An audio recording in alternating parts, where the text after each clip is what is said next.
Hello, everyone, and welcome to True Fire Live. You are indeed in for a treat today.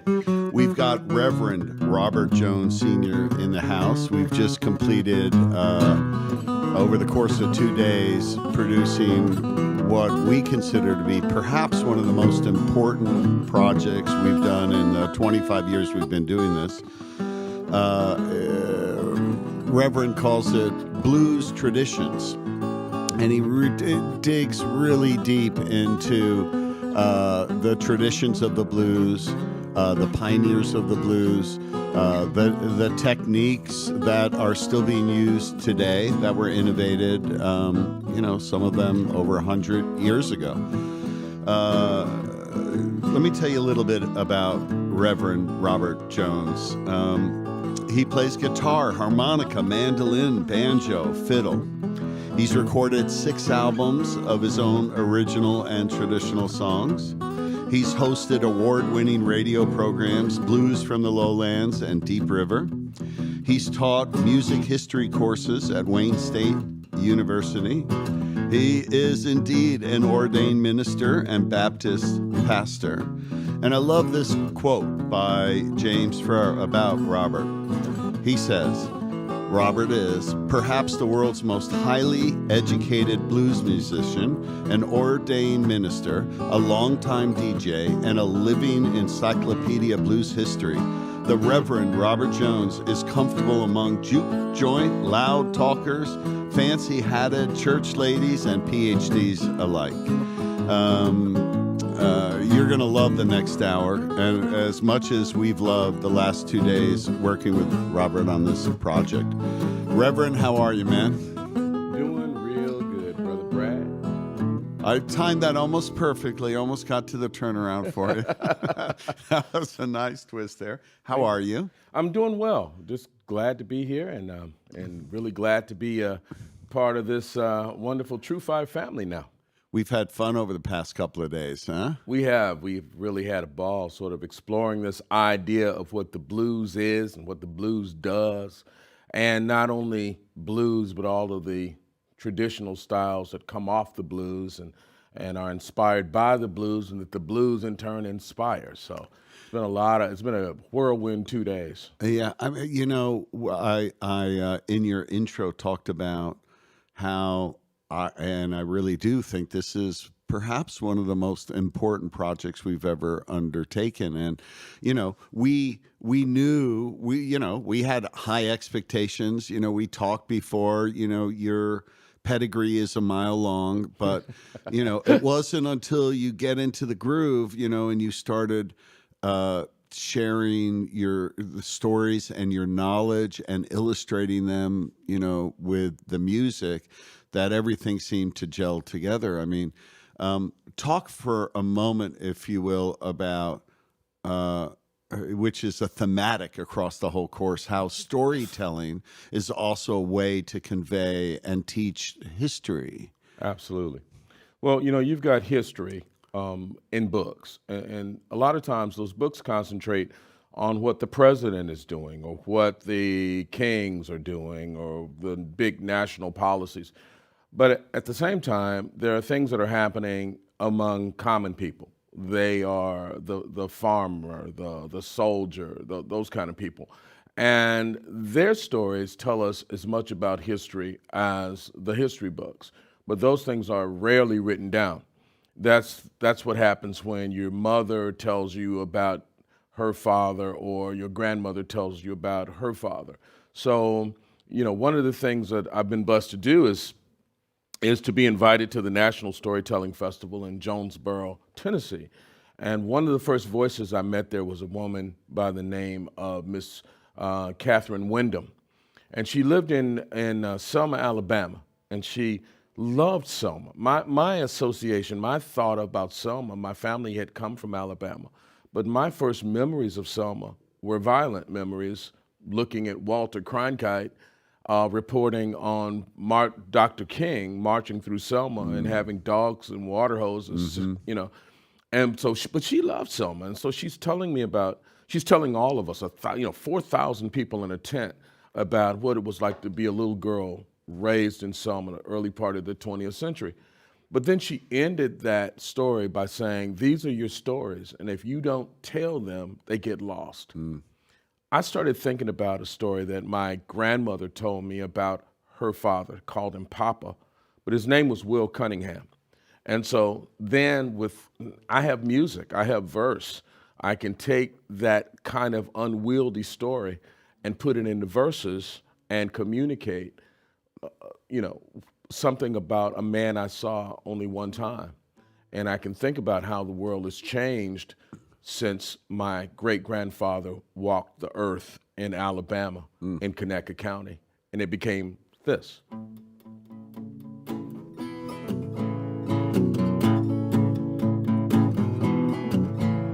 Connecticut County, Alabama, 1925. Will Cunningham rode into town to get his week's supplies. Now, Will was a black man who'd fought in World War I, and he'd faced the smoke and powder, but he never chose to run. He had a favorite scripture whenever times got mean. It was 2 Kings chapter 6, round verse 17. It had helped him back in France when he was far from home, saying, Lord, open up our eyes to see we do not stand alone. 'Cause he didn't pick his battles and he never chose his friends. When he got up in the morning, didn't know how the day would end. But there were angels all around him, chariots on the wind.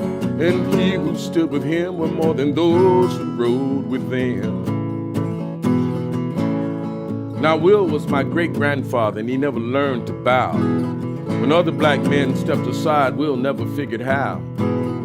He worked for Boss Mac Binion, who was a hard and wealthy man, 'cause everywhere you were standing, you were on Mac Binion's land.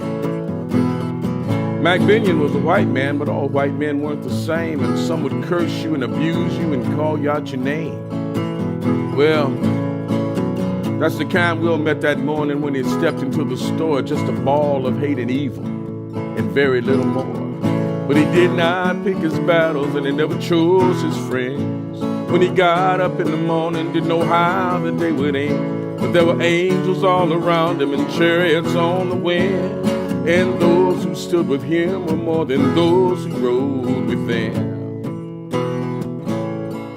When Will Cunningham met evil, he looked evil in the face.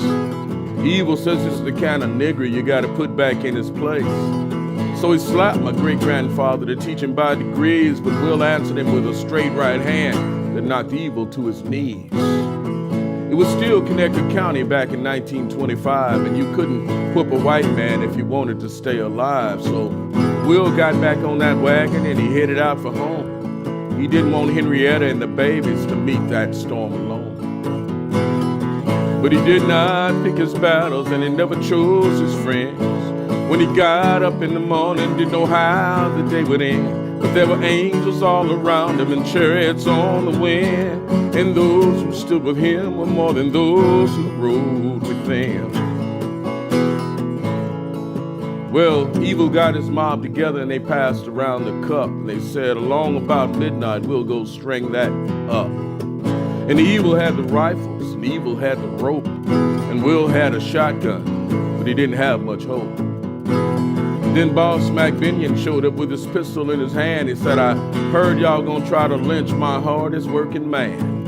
Say, I don't know who you worthless trash think you come to kill, but I'll gladly shoot the man who lays a hand on my man Will. And one by one they dropped their guns and went into the night. Will live to see another day. He'd won a hopeless fight. And the word of God from World War I had saved him once again. 'Cause he did not pick his battles and he never chose his friends. Will died in a nursing home at the age of 91. And standing at that funeral home is the one who wrote this song. And I tell this old man's story just to pass along that even when you're by yourself, you never stand alone. You can't always pick your battles or always choose your friends. When you get up in the morning, don't know how the day will end. There are angels all around us and chariots on the wind. And those who stand with us are more than those who ride with them. Connecticut County, Alabama, 1925. Will Cunningham rode into town to get his week's supplies. Wow. Powerful, man. It's the story, but it's the ability to kind of put it in verse and in context, and to sort of try to tell it as succinctly as you can. I think that's part of the power of music. And there are, in that song, it's a folk song, but there are allusions to gospel in there. You go to the relative minor. It's like, so it's like a joy to be able to use music in conjunction with storytelling, or sometimes songs that tell stories, or stories that set up songs.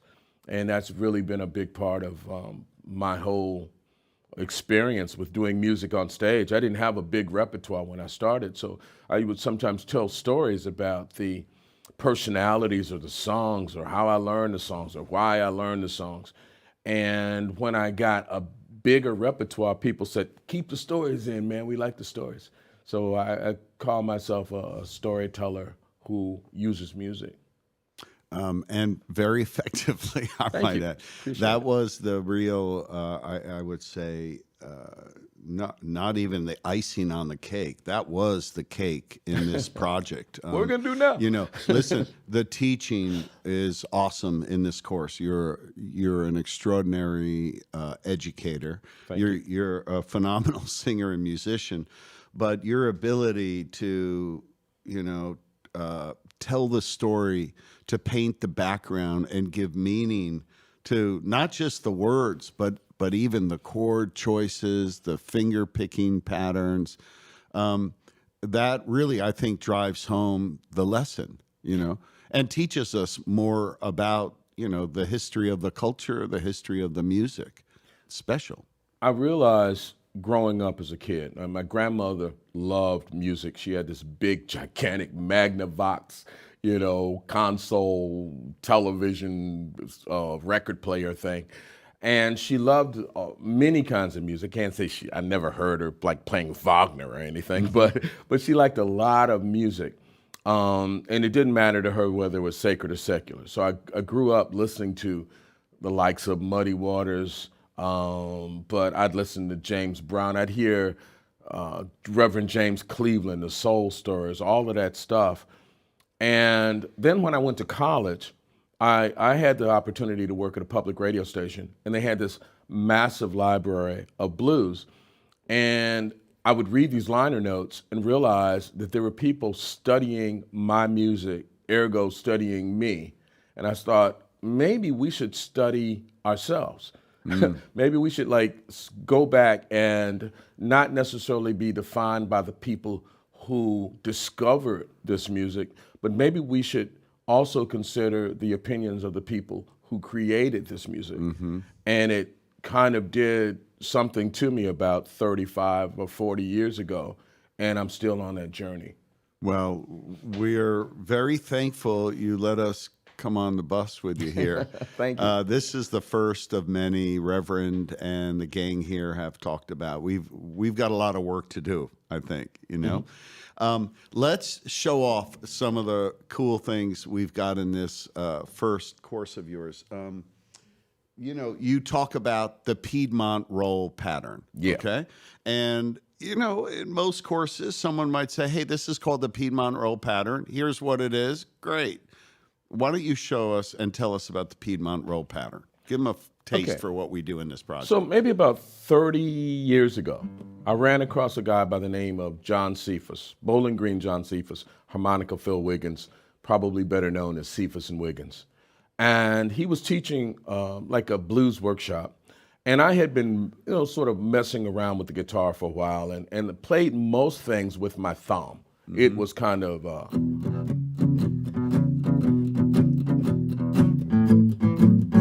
That was kind of like my approach to playing. But here was Cephas playing this wonderfully flowing music. And at one point, he whips out this column of numbers. And he says, this is the Piedmont roll. Well, East Coast blues is often associated, Piedmont blues, the foot of the mountain. And a lot of people from the Reverend Gary Davis School or the Elizabeth Cotton School or various others, use this idea of having an alternating bass, right? But the problem with the alternating bass is you get the bass going, and now you got to play a melody, and it can screw you up. Or you try to get the melody going, and then you try to add the bass. So what SOOTHE said is, get this roll going, right? Get this idea of like these inside strings,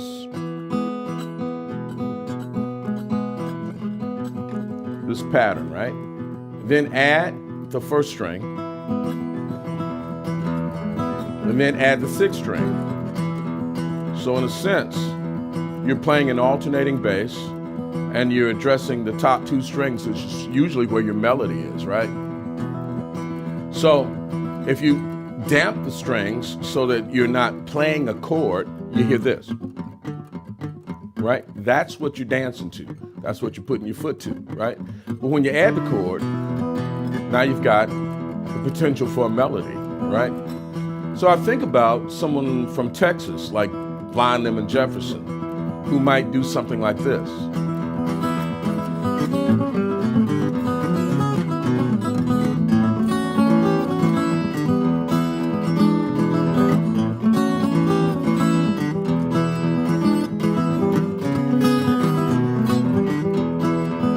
Well, mama, don't you treat your daughter mean.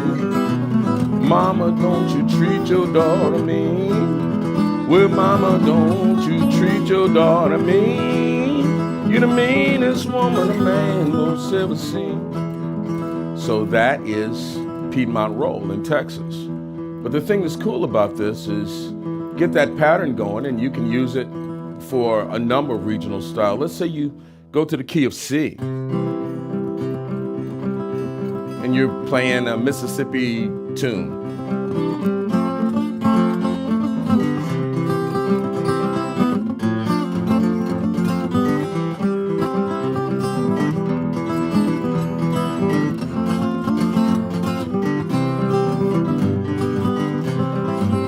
Still, right?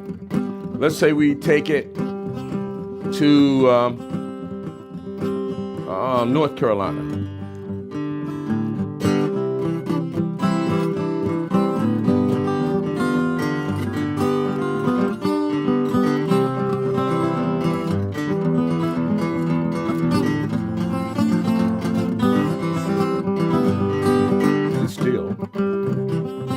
Right? So that Piedmont roll helped me so much to give my thumb and my fingers that independence to play melody and an alternating bass at the same time. So now if I'm playing a tune, my right hand is almost on autopilot. I can concentrate on the changes I need to make within the chord melodically to make it work.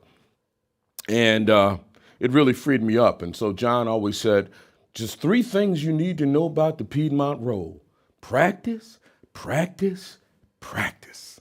So is it really, it's about learning just practicing the roll until muscle memory takes over. Yeah. And once you've got that, you head on over to the left hand and start working melody and chords. Exactly, right? Exactly. And so there's certain tunes, for example, that, that's an allusion to Elizabeth Cotton's Freight Train.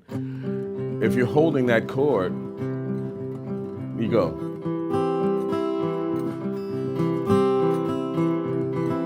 Third fret open, third fret open, so third fret open, second string, and through the chord changes to the G7, back to the C, E, F, C, G, C. And it almost plays itself. Certainly when you get the chord changes down pat with your left hand, then you make certain adjustments just to catch the melody within the pentatonic scale. And it's a really kind of wonderful device that allowed me to get into East Coast picking and allowed me to get away from just that thumb. And now, now I have a more educated thumb, I guess. That's awesome. That's actually the first set of lessons in the course. A great place, I thought, to start the course with. Well, you thought, and I agreed. Yeah. So many of us, those of us that certainly love the blues, but all of us guitar players really want to get into the finger style thing. And it's always a challenge to get the independent, thumb and finger thing happening. And the way you explained it and the way you showed it, I know what I'm going to be working on tonight myself. Okay. Usually we save gear kind of run down at the end, but they're already. Tell us about that guitar, please. Okay. Well, you notice this guitar is kind of pinstriped, right? It's I was playing somewhere in New York, and the lady said, "First time I've ever seen a pinstripe guitar." Well, it's pinstriped for a reason, and the reason is because I'm from Detroit, right? And so I think that's all you need to know is my guitar has pinstripes, and I'm from Detroit. So I wrote this song kind of as a story about my guitar, I guess.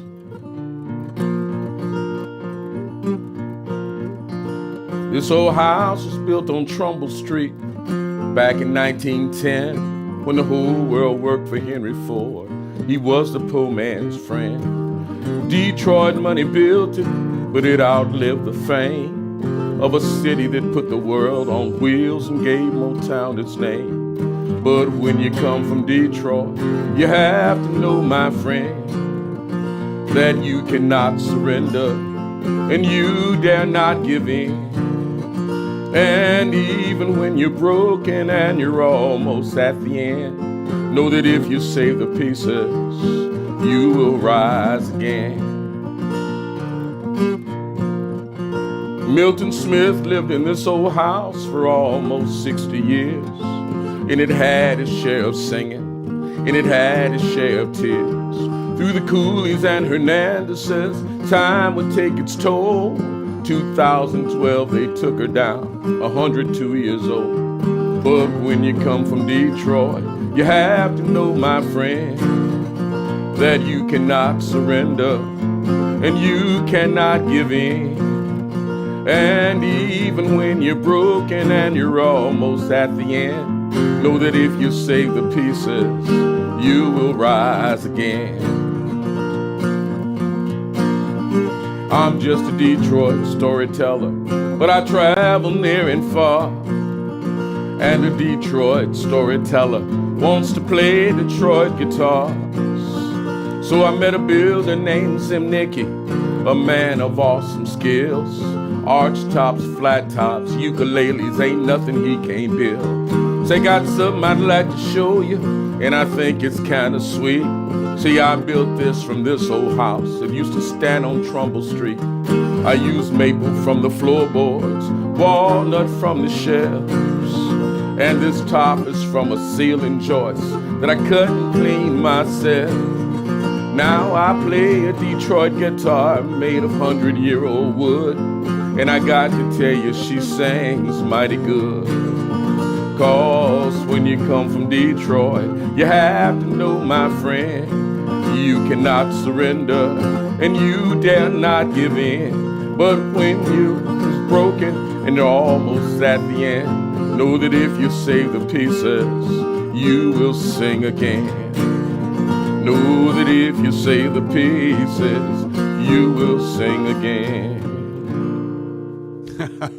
So, Beautiful, man. It's cool. So yeah, this guitar, the reason it's pinstriped is because these wide slats are maple from that old house on Trumbull, and the walnut in between is from the shelves, and the top is literally from a Douglas fir ceiling joist. And the man who put it all together is a friend of mine named Gary Zimnicki. And you'll notice inlaid in the 12th fret is 1910. So it's kind of cool when you get a new guitar, but the wood's already 100 years old. It opens it up. I mean, literally, the wood is from the house. It's from the house, yeah. And if you look in the headstock, house is actually a drawing of the house is inlaid in Really? headstock. Unreal, man. A guy named Gary Zimnicki's a wonderful builder, and aside from that, I love the idea that no matter where I play, I'm playing Detroit. I mean, that's my hometown. Incredible. Detroit's just got a vibe to it. And people always ask me, how's Detroit? Like, it's a patient on life support. So I just whip out my guitar and tell them, yeah, it's fine. No matter where I'm playing Detroit. That's fantastic. Yeah. Another thing that we love about how you present content is you are, the quote talked about the world's most highly educated blues musician, We were talking yesterday, not that one way is right and one way is wrong, because we agreed it's not, but how some folks will say, let me show you something on the skinny strings, where you're able to talk more about, let me show you this pentatonic and why the pentatonic is important, Can you share a little bit of that wisdom about pentatonic notes? Yeah, I mean, again, I've been blessed as I stumble onto this material that obviously, when you read the Bible, it's the most quoted, most checked, most, authorized book in the world. So if you look at the idea of playing the guitar, there's absolutely nothing I'm going to say that's going to be brand new. Mm-hmm. But then you run across something that resonates with you as a performer, and you kind of go, aha, I get it. So one of the things is the idea of the pentatonic scale, the minor pentatonic scale. And sometimes I illustrate that by saying, imagine you come to America, you're transformed back in time, and maybe the year is about 1840, and you stand outside this old weather-beaten building, and the windows and doors are flung open to get a breeze through, and you hear this song that's familiar. You hear, Amazing Grace, how sweet the sound that saved a wretch like me. And that's cool, because you're standing outside of the white Methodist church. And they're Methodists because they've been singing this song for 100 years, but they're still checking the hymnals, right? And they're white because the way the song lands, it's like it lands right on the beat. Amazing grace, how sweet. And there's not a lot of gymnastics, not a lot of vibrato going on. Aretha is not in that church. So go 500 feet down the road, and you hear music coming out of the barn. Well, the reason we took you to Mississippi in 1840 is because slavery. And Frederick Douglass talks about this invisible church where those enslaved people go off because they're not welcome or they don't feel welcome in that church, but they have service in the barn. And you hear this coming out of the barn, right? Amazing grace, how sweet the sound that saved a wretch like me. One of the reasons that song sounds so different in the barn 500 feet down the road is the way you teach it, right? If something is important in Europe, you write it down, you put it in a book, and you try as best you can to codify it and preserve it. You come with that idea of a scale. And you use that scale to talk about chords and you combine the root and the third and the fifth and the seventh or whatever to produce something we call a chord. In the barn, you came over on a ship like the Amistad, and you brought a way of hearing music. You brought probably the minor pentatonic scale.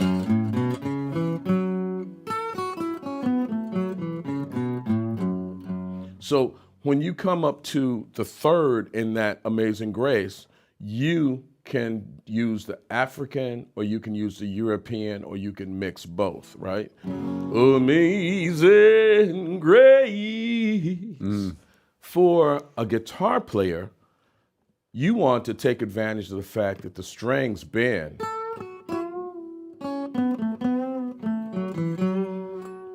And so when you learn it too, it's like when it's passed down, it may be passed down in some pretty unusual ways. So the guy who's teaching you how to play guitar might be saying, now, you got your beat going now, and that's your chord, right? Now, here's some of them skinny ones. That's good, that's good. Now keep that bass going now. Keep them fat ones.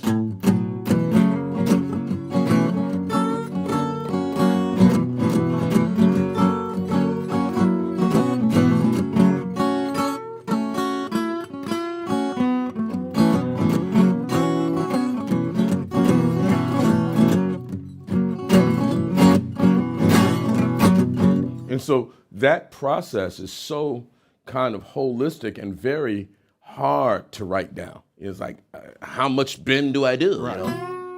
You know? So it's one of those things that can really be best communicated mouth to ear or fingers to ear, right? And so we were talking about that idea of how you learn music. Somebody thinks if you can codify it and you don't talk about precisely what it is in 12 bars and that kind of thing, that's cool. But to really get the feel of the music, you gotta hunt and peck. You gotta like get around and realize that that pentatonic scale is all over the neck of the guitar.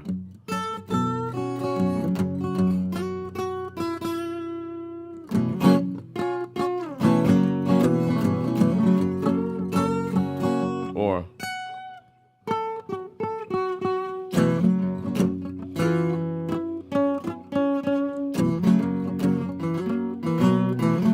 and so you're connecting that way of hearing that music in a way that produces music and allows you to have fun going between what your voice is saying. Let's say if I'm singing, the guitar can help me sing. Baby, please don't go. Or it might decide to sing back, the call and response. I sing, baby, please don't go. Baby, please don't go. Baby, please don't go back to New Orleans. You know I love you so. No, I love you so.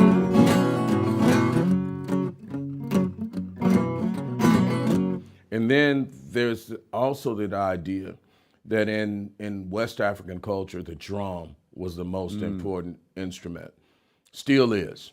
I mean, everything we play probably in America, we're playing the drum. The fiddler is playing the drum with his or her bow hand. The guitarist is playing the drum with that thumb. With the piano player is playing the drum with that left hand. So it sort of all goes back to this idea of these two cultures coming together. European and African culture comes together, and especially in the Deep South, produces American music. Well said, man. Thank you. A great explanation. Do that. You did, what was that tune? Jailhouse Blues or play that? Yeah. Well, get somebody like Lightning Hopkins. Yeah. Right? Lightning comes out of Texas, and there is a prison in Texas on the Brazos River called Sugarland. Sugarland is referred to by Leadbelly in one of his tunes. In fact, even Clyde Barrow of Bonnie and Clyde talked about going to Sugarland. And the guy who takes you to Sugarland is a guy named Bud Russell, a bad man. He is the transport guy for over 40 years, taking men and women to various prisons. And so he becomes the stuff of legend, and he pops up in this blues by Lightning Hopkins. It's called Penitentiary Blues. Lightning uses that guitar to wail. I mean, this is not a fun song, right? This is not joyous. So Lightning starts up with something like,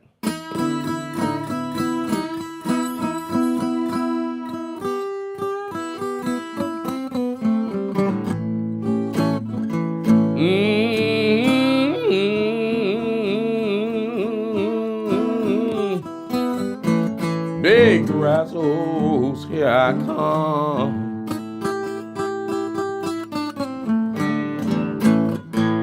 Oh, Lord, big brazos, here I come.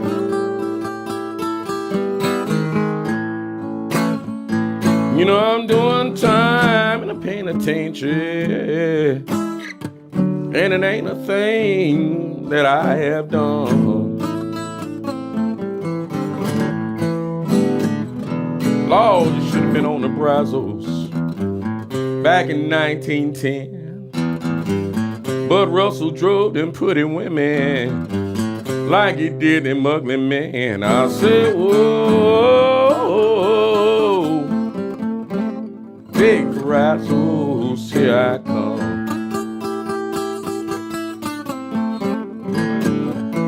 I'm doing time in a penitentiary when it ain't a thing I have done.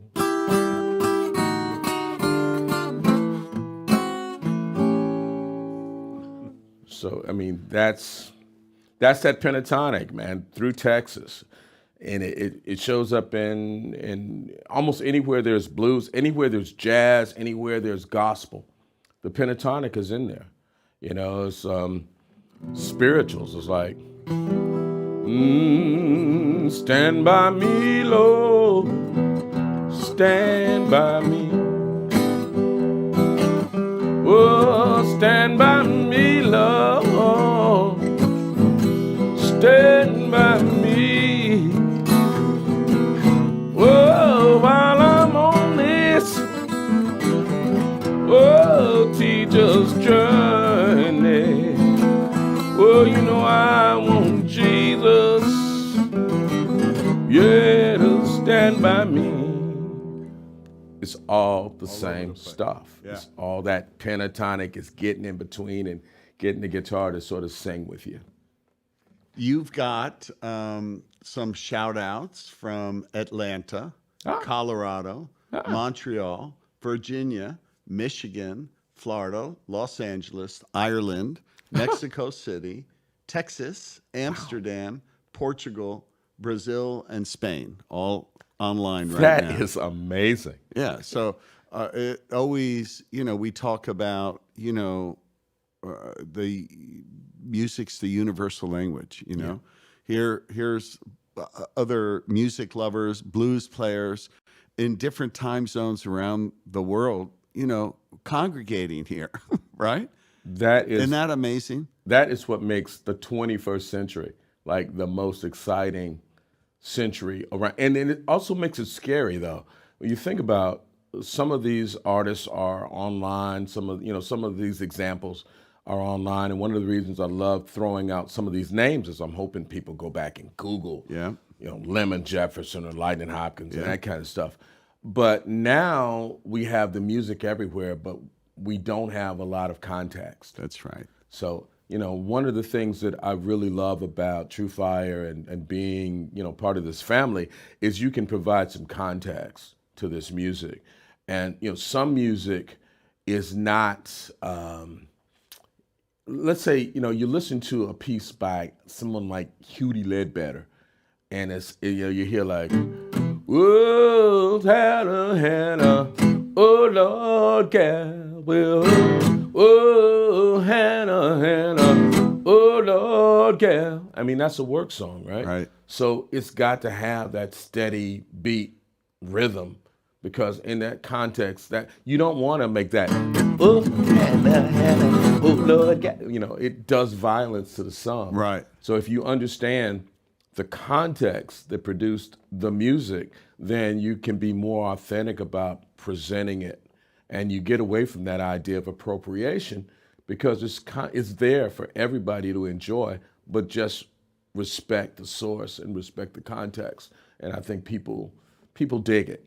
Oh, they definitely, I mean, that's what's special about what you've done here is, you know, everything you've shown us, you've given us the context through the story, and then you sing it and play it, and it all comes together. And for those of us that want to learn, I mean, we're learning the history as we go, right?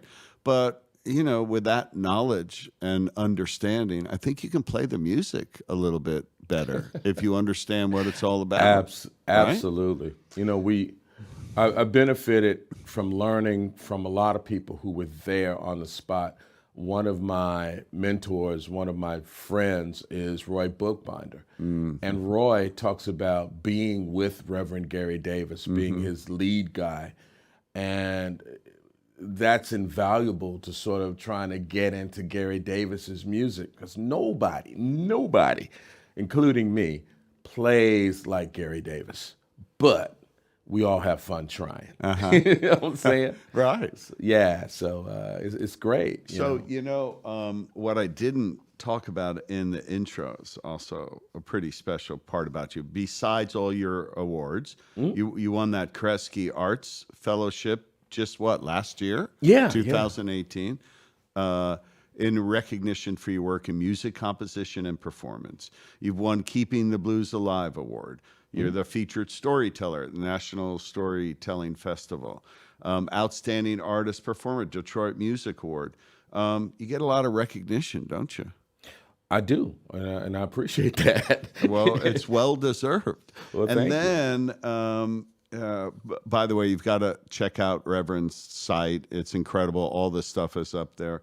But you have played and opened for, it's a who's who list. B.B. King, Bonnie Raitt, Taj Mahal, one of my favorite cats there. He's amazing. Junior Wells, Albert Collins, Brownie McGee, Sun Seals, Dr. John, Buddy Guy, Charlie Musselwhite, John Lee Hooker, Doc Watson. It's crazy. Yeah. Do you learn something every time you get to hang out with one of those guys? I sure do. Yeah. There was a blues club in Detroit, or Dearborn, which is a suburb of Detroit, run by a guy named Jimmy Lesnow. I ran into him just the other week, and it was called Sully's.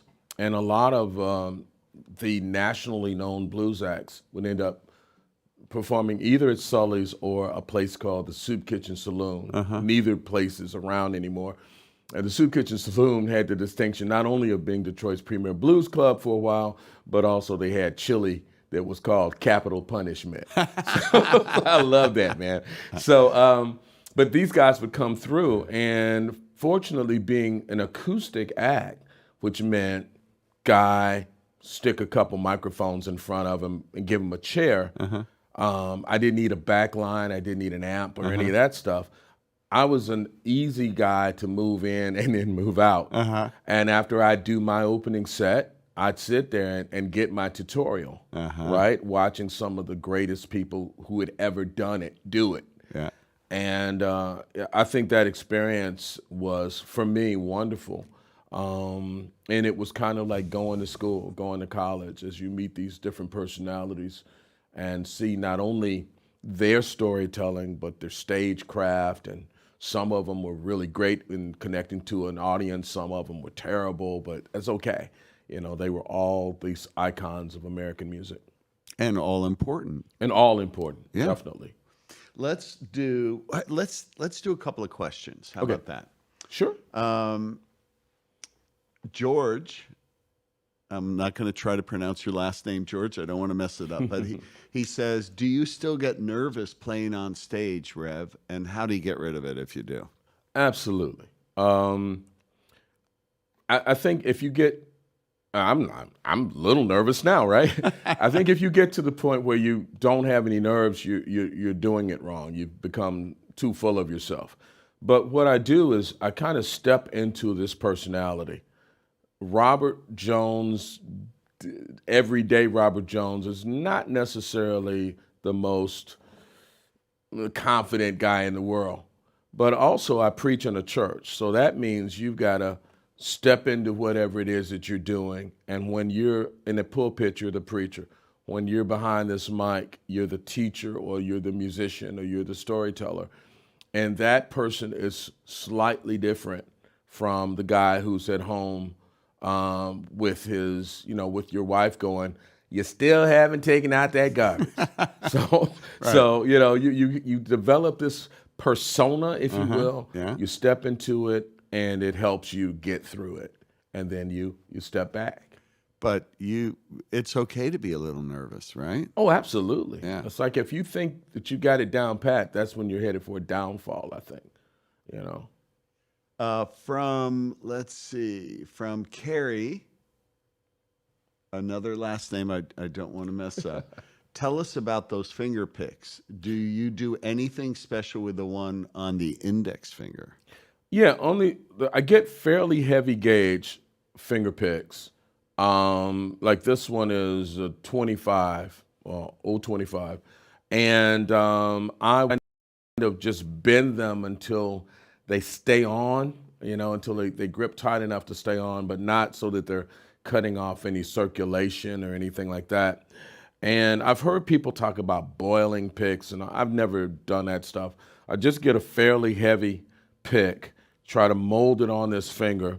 So I've been known to, use some stickum or some glue or something like that if it's loose or if it's like really too light to hold on, because sometimes I can be kind of aggressive in the way I play. But that's it. And incidentally, I discovered that when I started to play, when I got away from just the thumb, then I started to discover that people have so many different approaches to how they use finger picks or how they pick the guitar for that matter. So you'll look at some film of John Hurt and he uses 3 fingers. And I think Brownie McGee used 2 fingers. And Reverend Gary Davis used 1 finger. So I never got past, and so does Merle Travis. So I never got past the thumb and the 4th finger. Okay. Yeah. And do you I know you do a lot of like upward picking with that. Do you ever pick down with it? Yeah. Well? The thing is, if you pick down with a finger pick, it will tend to grab the string and fly off and hit the lady in the eye in the front row. You don't want that. But what I will do is I learned this sort of from the Mississippi Delta blues, is that when you want to go down, what you do is you use these fingers that have no picks on them, use the nail, and so you get this. Gives you a really nice rhythm, very percussive. Cool. Yeah. Another question, will this course focus on songwriting, storytelling, or mostly how to play blues guitar? I'll answer that. I mean, I think we sort of have answered that. All of the stories is what paints the context for how to play the blues. Right. So, I think that's the special ingredient, is you're getting the context behind the lessons for how to play, the chords, the melodies, the tunes that you're teaching. Right. So you get all of the above. Would you? All of the above. Okay. Absolutely. There's the emphasis, of course. I mean, you're that true fire, right? So the emphasis is going to be on how to play, but the emphasis is not on how to be John Hurt or how to be Brownie McGee or how to be anybody but you. The idea is to give you tools that enhance your own playing. Maybe you just play for pleasure, that's fine. Maybe you play on stage and there's something that you hear in the blues, something that resonates with you, and you wonder, how do I get that so it can be a piece of my music? That's what I'm going for. That's right. We talked about that as well. Most of the principles here, you'll teach the Piedmont roll, great. But most of the principles you can apply to whatever style you play. And in the beginning, you talk about how, the blues have been around for a long time, just about every kind of American music, from jazz, Creole, folk, rock. It's rooted to the blues in one way or another. So naturally, these blues principles, whatever, if you play pop music, there's some real value here, It goes across the board. I mean, one of the things that we're going to address in one of those lessons is not the minor pentatonic scale, but the major pentatonic scale, this idea of those 5 notes, right? And those 5 notes are grounded in 3 chords, right? The 1, 4, 5 of the blues. So if you thought about it as just random facts, then it doesn't really speak to the fact that those 5 notes in the 1920s were called boogie woogie piano.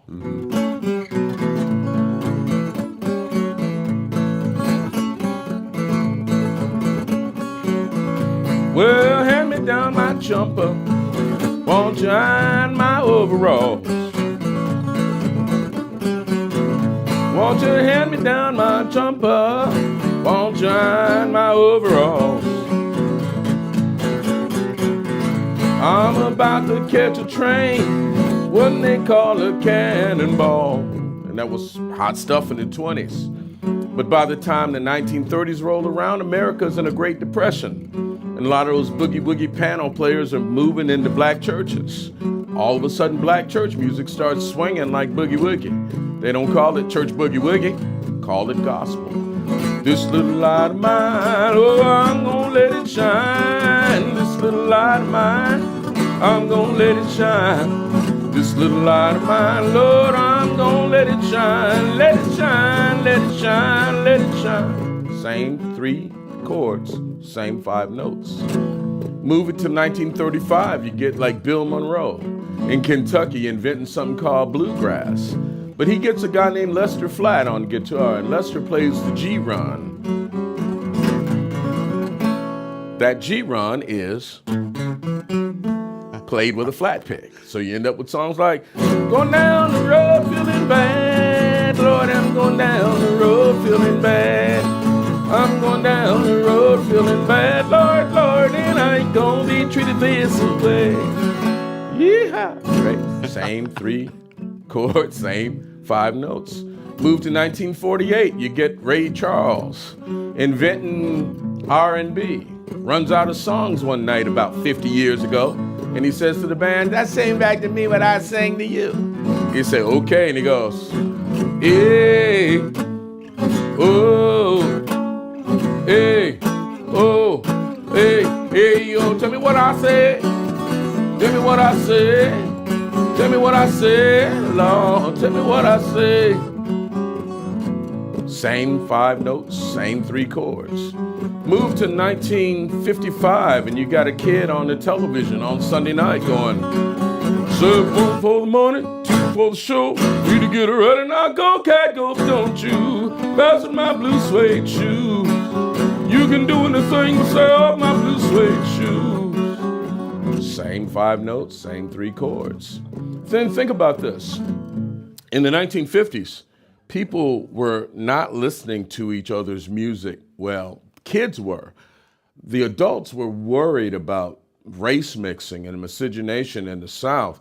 And while they were carrying picket signs saying, we're worried about our kids listening to this race music, the kids were listening to this race music and digging it. So just like you had an Elvis who was bringing that black music to white audiences, you had a Chuck Berry who was going.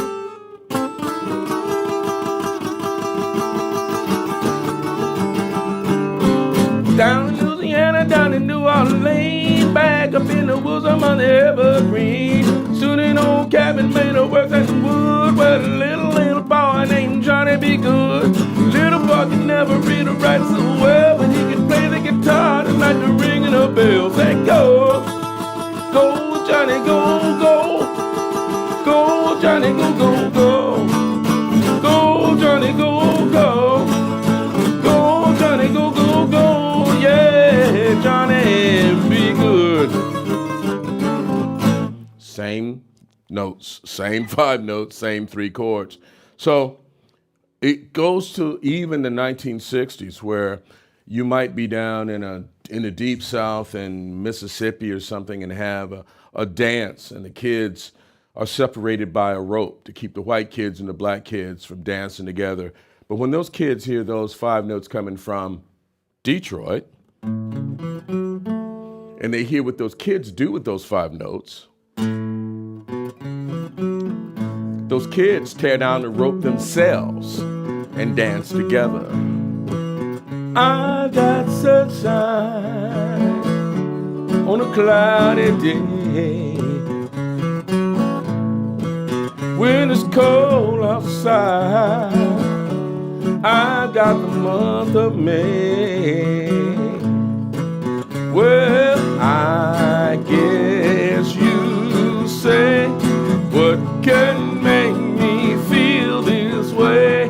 My girl, my girl, my girl, talking about my girl, ooh, right?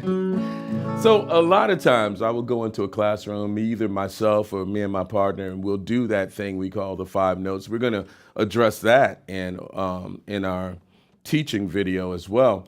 But it just shows how American popular music is built on the spine of the blues.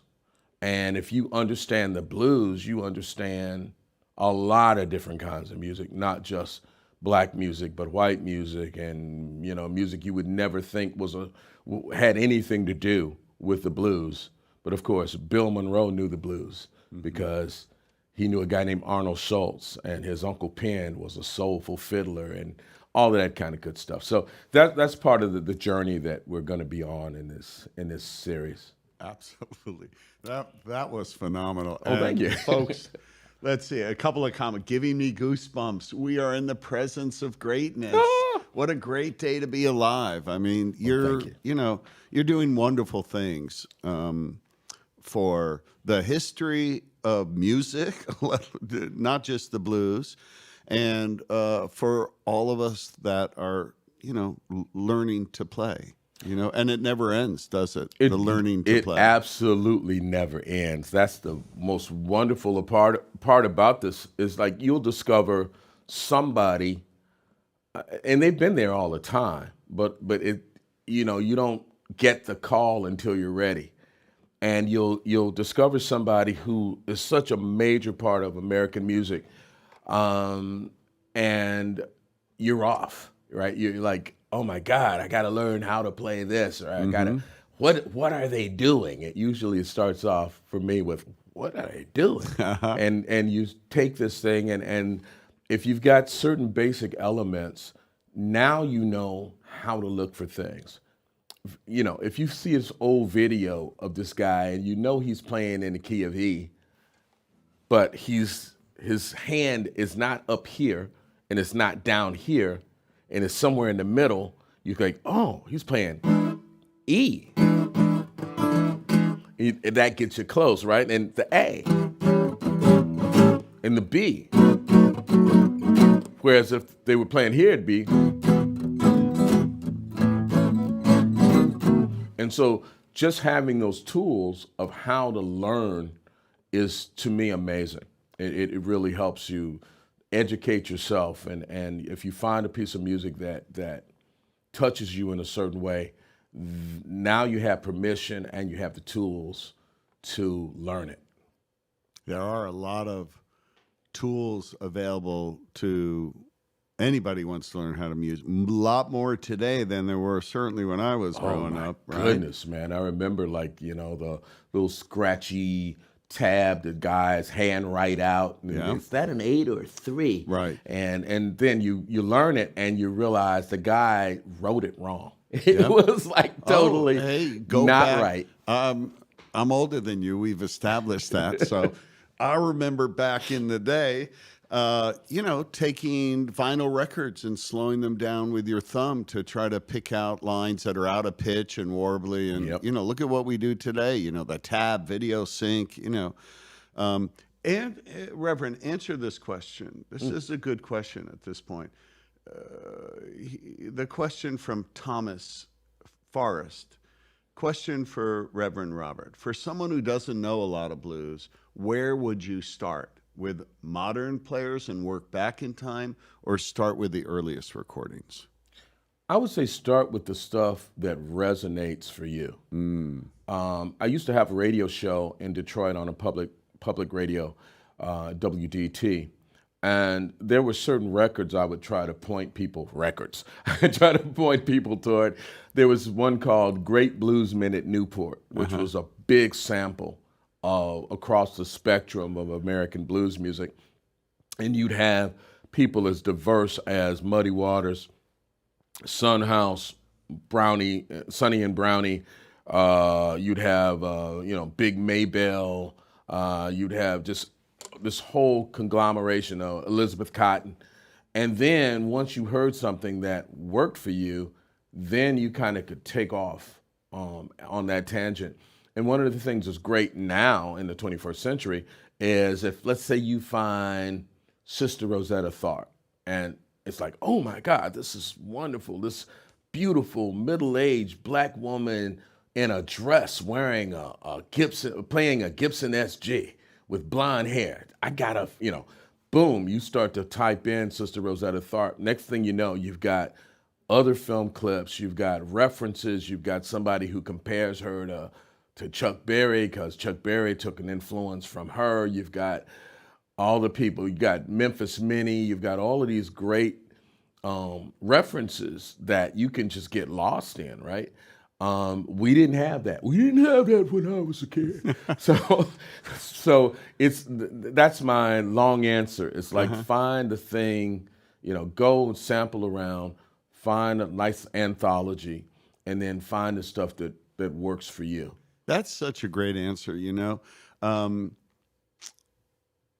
Most people would, especially the people really into the blues and the history of the blues, and would say, go back to the beginning, work your way up. But that's a much better answer, isn't it? Something that speaks to you, something that you feel. Start there.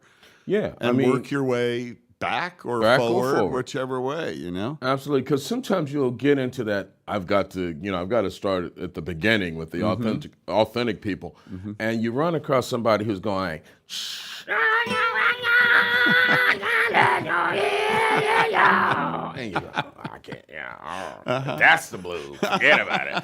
So you got, that happened to me with Charlie Patton. Yeah. And I'd read these books. Charlie Patton is the world's greatest blues singer. He's wonderful. You got to check out Charlie Patton. And he's like, I'm a pony, and I'm a black man. I said, no, I don't think so. So you have to start get in where you fit in. And now I love Charlie Patton. It's an acquired taste. Absolutely. Right? Yeah. We were talking about Catman from Clarksdale that, was very much like that. Yeah. And that's the real deal right there for sure. But, I didn't have the context for it. So I really didn't know how to receive that information, Yeah. One chord blues. Yes. You do a great segment on that. Yes. Tell us about that. We think of blues according to the World Book Encyclopedia definition of blues as 3 chords or maybe 4 chords, maybe 5, depending on who's doing the playing and how sophisticated they are as a player. But the fact of the matter is some blues are 1 chord blues. Go back to the origin of this music, and you didn't need chord changes if you're doing a work song. If you're in a field, you just need a rhythm. Right? So some music kind of is still like that. John Lee Hooker is a perfect example of a guy who'll start a boogie. My daddy was a jockey, though, taught me how to ride, But I think in this course, we took a look at Mississippi John Hurt, and he does a song called Spike Driver, which is 1 chord, it's G, and you use that Piedmont roll again. So the reason it works is because there's strings that you skip over, open strings that you don't need. So you'll have this G on the bass, and this G open, and this G on the first string, and this G7 on the first string, and they all come together to give you something like this.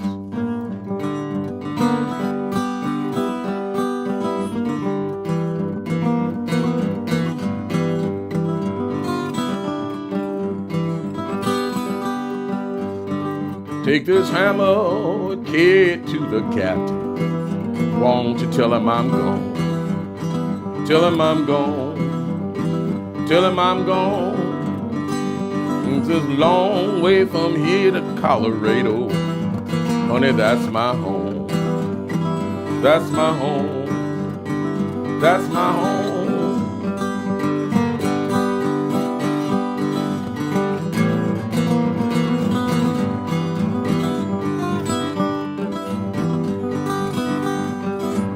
So take this hammer and carry to the captain.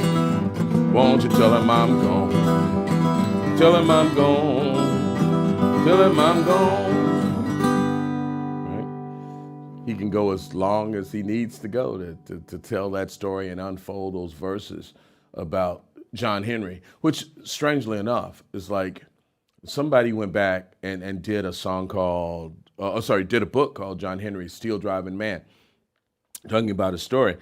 You found out John Henry, there was a John Henry, and he was not 6'6". He was about 5'8". Really? And he was not this huge muscle-bound, double-jointed guy. He was a kid who got sentenced to prison because of petty theft. And in those days, railroads would co-opt prisoners to drive the spikes that put the dynamite charge in to blow open the tunnels that allowed us to connect the country, right, through rails. And originally, the workers, the men who would drive these spikes, you have to drive them in a certain depth in order for the charge to take over. It was fine. I mean, they could work and their survival rate was fine. But then these guys come up with this new industry and they come up with the steam drill. And the steam drill kicked up so much dust that the dust would get into the men's lungs and they would be dead within a year. Oh. So the story is not really about John Henry like insanely racing a steam drill. It's about these black men working right next to a steam drill that's killing them. And so John Hurt says, take this hammer and carry it to the captain. Tell him I'm gone. Because I don't want to go out like that, right? It's the hammer that killed John Henry. It won't kill me. Wow. So that's like history, man. And it's a lot more credible than some big guy going, absolutely. I'm gonna die with my hammer in my hand, Lord. Right. But that's cool too. I mean, I love Lead Belly's version with the guy dying with the hammer in his hand too. But sure, cool. Why not? More shout outs for you, man, from let's see, Nashville, England, Alabama, Oregon, India, Quebec City, New Orleans. Wow. That's amazing. All over the world, right? It's amazing to know that there are people listening to our conversation in India and Quebec. Isn't that nuts? I don't know what time it is in India, but it's certainly not the middle of the day, I don't think. Completely not. Yeah. We always reflect on, some folks are getting up for breakfast. Some folks are tuning in the middle of their night, Yeah. It's just crazy stuff. Okay, let's... I wanted you to cover, can you talk about that slide? You do a thing on slide, the resonator, open tunings, kind of talk about that a bit, would you? Yeah. So I mentioned that when I was a kid growing up, maybe I didn't mention it, but when I was a kid growing up, like 10 or 11 years old, my grandmother comes home with a record, Sonny Terry and Brownie McGee. That was my gateway drug. I mean, I just loved the way those guys worked together. And that was that North Carolina kind of Piedmont influenced blues. But when I got to college, I started hitting hard stuff. I got to like Son House and Booker White and those guys. And the same grandmother who said, this is the music we used to listen to down south, when she was talking about Brownie, started going like, that's what we moved from down south to get away from. When she started listening to Son House, right?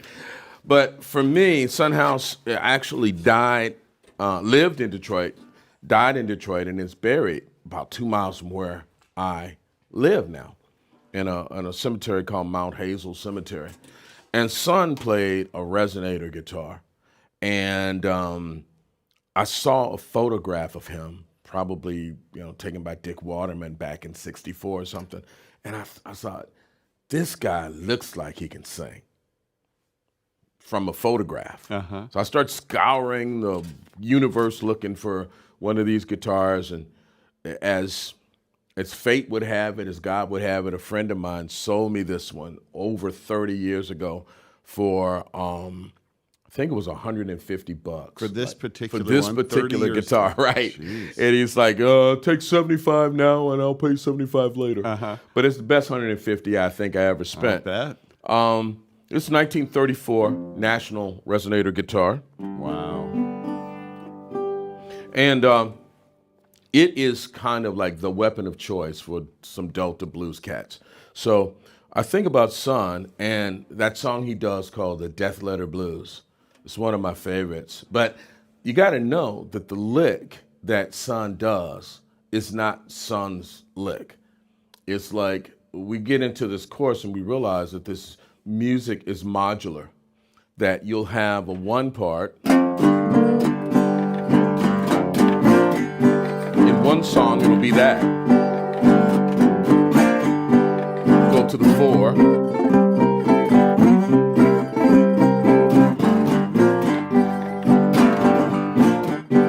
The 5. 4.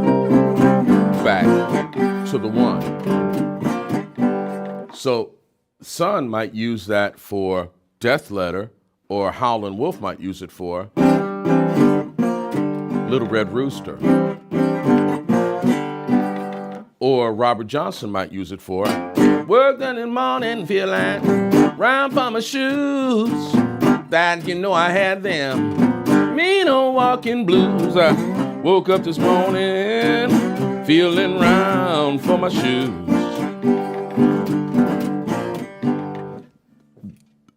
It's so modular that you could literally take one lick from one song and add it or appropriate to another song or make up your own lick.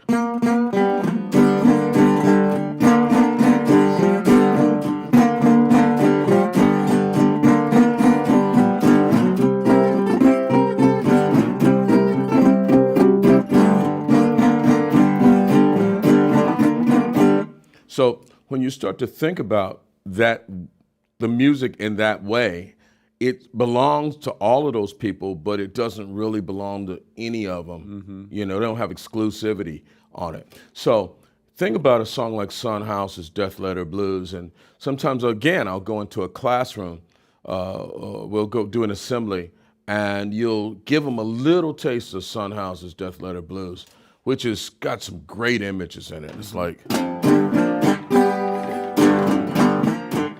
I got a letter this morning, how you ringing red, said hurry, hurry, gal, your love is dead. Got a letter this morning, oh Lord, how you ringing red, saying hurry, hurry, cause the gal, your love is dead. You know, I packed up my suitcase, took off down the road. When I got there, she was laying on a cooling board. I packed my suitcase, Lord, I took off down the road. You know, when I got there, she was laying on a cooling board. And the song can go on for a really long time. It, you know, sometimes you stretch it out 5-10 minutes. But then one day, I'm in a school and we're talking about epic poetry. And I thought, what would happen if you took Son House's Death Letter Blues and sort of reworked it a little bit? Instead of doing each verse twice, you did each verse once. And you sped the song up and you faded the music out. And it becomes this. I got a letter this morning, how do you think it read? Said, hurry, hurry, cause the gal you love is dead. You know I packed up my suitcase, took off down the road. When I got there, she was laying out on the cooling board. I eased up close and I looked down in her face and said, hey, you know I love you, but I just can't take your place. You know it seemed like 10,000 was standing around the funeral ground. I didn't know how much I loved it till they put my baby in the ground. For my arms, I walked away and said, hey, you know I love you, have to see your judgment day. You know I woke up this morning, it was about the break of day, and I was sitting on a pillow where my baby used to lay. Went to church, bowed down, I tried to pray, but the blues come along and they blowed my spirit away. Woke up this morning about the break of day, and I was hanging on a pillow where my baby used to lay. I said, hush, I thought I heard her call my name. She didn't call so loud, but she called so plain. Yeah, boy. Right?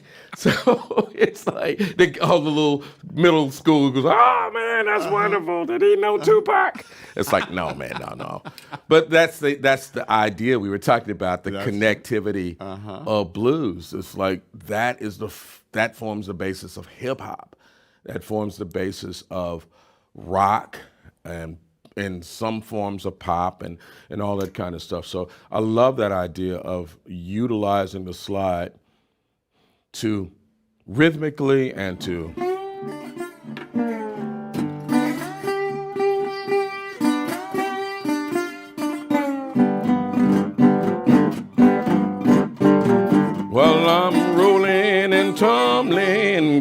candy all night long. So that whole idea of using the slide, it was the synthesizer of its day, right? You got between the notes. Good point. Yeah.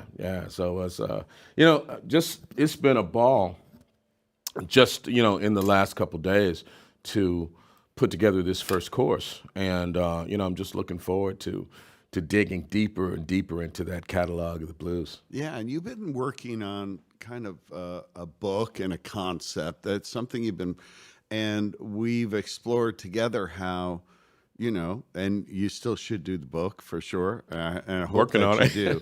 But Yeah. how, kind of the video, the visual experience and the audio experience is context also, puts context on the context, if you know what I mean, know? So let's see. We are, oh man, Tommy's going to kill me because we're way over time here. Uh-oh. Let's do, someone just said it's 1:42 a.m. Friday in India. Okay. Wow. All right. Thank you, India. Tell you what, man, this was awesome. I'm sorry. It was my bad. We went over 20 minutes over, but I think We went everyone 20 was minutes. digging It flew, man. We could go on It forever, flew. couldn't we? Yeah. How about just pick any tune you want and play us out, and we'll say goodbye. Say goodbye to all your fans from all over the place, including India on Friday at 1:42 in the morning. Definitely India Friday at 1 o'clock in the morning. Well, thank you so much.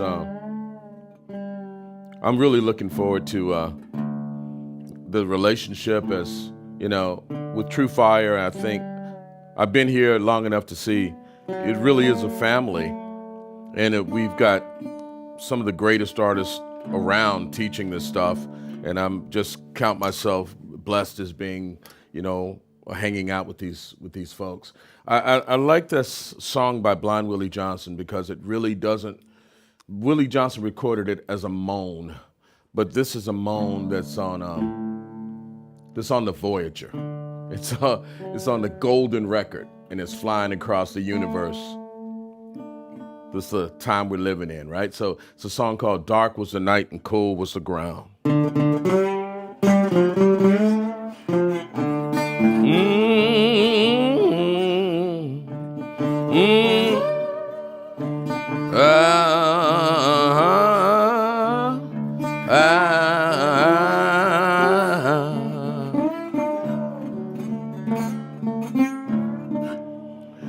Dark was the night and cold the ground on which the Lord would lay drops of sweat like blood ran down in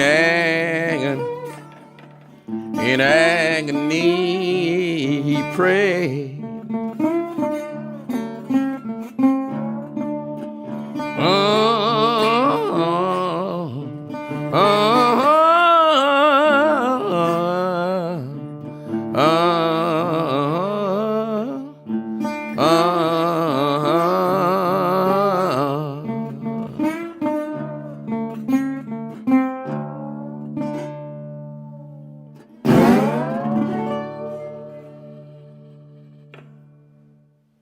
Beautiful. Reverend, thank you so much for carving out more time than I said it would take to Well, spend thank you, with Brad. us. You have a ton of fans all around the world. We're so excited to be doing this with you. This is the first of many, and I'm sure everyone will agree and look forward to all the stuff you come up with. Let's document this thing. Let's pay it forward, Absolutely. okay, for generations to come. And thank you, everyone who's tuned in today, whatever time zone or country or continent you happen to be in. The blues is indeed alive, okay? And will. And doing good. Thank you all for your support. We'll see you next time. Thank you.